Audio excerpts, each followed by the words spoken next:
there's a fallacy that people carry with them, that the only way to mediate, or a role of the mediator, is somehow to balance the power between the parties.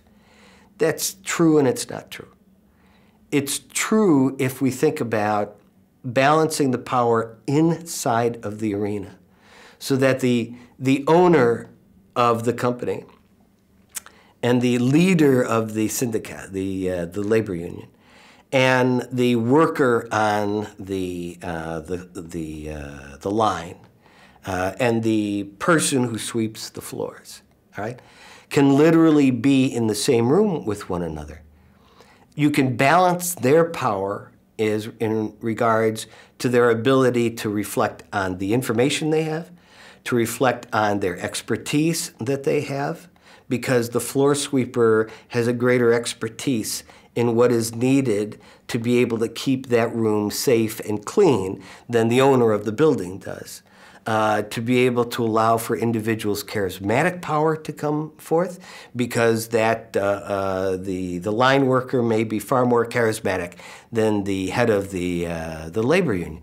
To allow those different powers to intersect and balance one another.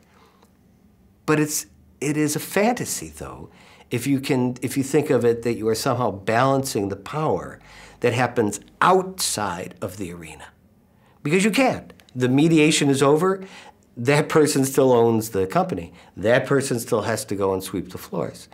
So in that relative power, there's going to be an interaction.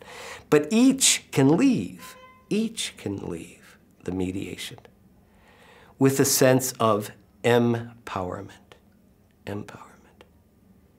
And it is that idea that sits at the core of what constitutes a good negotiation, including the notion of empowerment to mean I feel more empowered that I can get what I want and need, and those people I represent can, and I am safer from a violent act.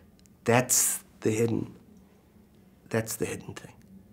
That I'm leaving knowing that the chances of the violence, psychological or physical, has been reduced.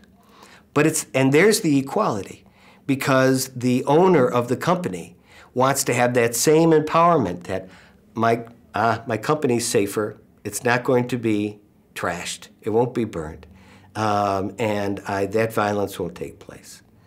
The line worker is able to say, I feel safer because I'm not going to be locked out of my business or out of my work source, and I am able to support the other people who work for me.